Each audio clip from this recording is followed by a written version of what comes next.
Let's speak more about this with retired Army Lieutenant General Mark Hertling. He served as the commanding general of the U.S. Army Europe and the 7th Army. General, always good to have you on. As you know, there are sitting lawmakers, Republican lawmakers, who continue to claim, despite what we see with our eyes here and repeated videos of what happened that day, that this was a peaceful event, that it was like a tourist event. I'm going to give you a moment here, as someone who served in the military and commanded, to respond to those lawmakers making that false claim. It's abhorrent, Jim, and as new films are released and we see more and more of the activity that went on, I said yesterday that I believe this was intense combat.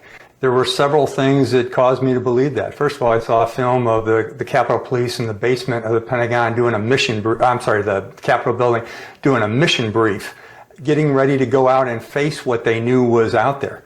The second piece was just the quantity of the crowd. And quantity, as you know, has a quality all of its own. There were tens of thousands of people there by my count. And we've seen those kind of riots before. And then thirdly was just the rage and the violence. The film of the individual beating someone with a skateboard, throwing flags and fire extinguishers and all those kind of things. And yet there are some that say, well, they didn't have weapons. There were certainly some weapons there, but it's how you define a weapon. Yeah. Seeing the physical distance between the rioters and the police, I know from combat, that's a psychological factor. When you get that close to the enemy, there are all kinds of hormones that kick in, and especially when you're overwhelmed and surrounded. This was much more than just a protest. This was an insurrection. This was a riot. This was combat. Yeah. If you've ever been on the other side of pepper spray, certainly qualifies as a weapon. I want to go over a moment on Capitol Hill yesterday. General Mark Milley, chairman of the Joint Chiefs of Staff, answering questions from lawmakers about how the military is handling questions of race, among them critical race theory. I just want to play it, and I want to get your reaction. Have a listen. I do think it's important, actually, for those of us in uniform to be open-minded and be widely read. And the United States Military Academy is a university, and it is important that we train and we understand.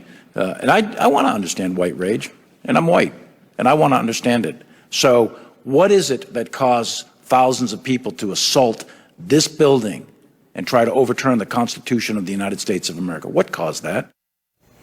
So those words, relatively simple words, led to seeming outrage from some on the far right.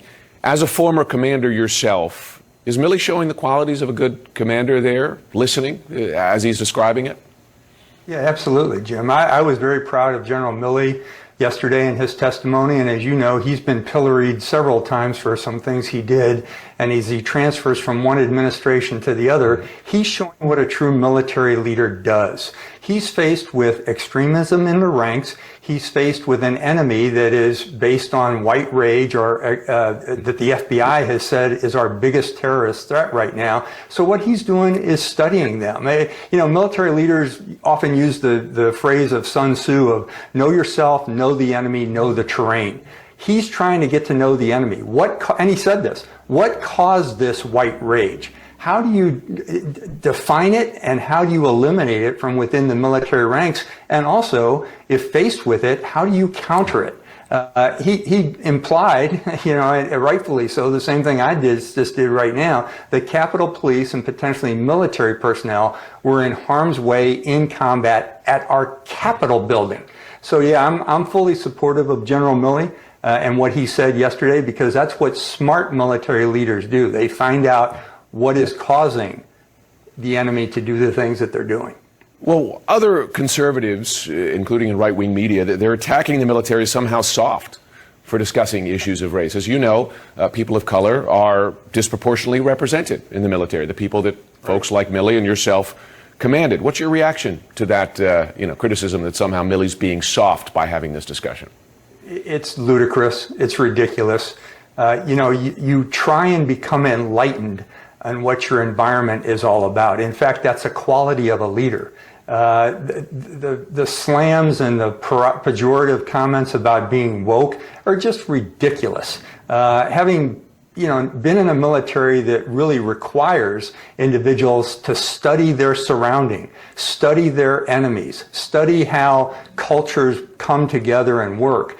It's not wokeism. It's an attempt to analyze and digest and then deal with problems that are facing our countries as we protect and defend the Constitution. So I think those on the right, or anyone, right or left, who's saying anything about the military being woke, first of all, they're usually not part of the military. They've never served. And secondly, they really, truly don't understand the requirements of a commander and a leader in today's professional force. To that point, Matt Gaetz, Republican congressman, he tweeted the following: "With generals like this, it's no wonder we've fought considerably more wars than we've won." We should know Gaetz has not served in the military. He's currently under investigation for potential federal crimes. Just briefly, as a commander who did serve, your reaction to Gaetz' criticism?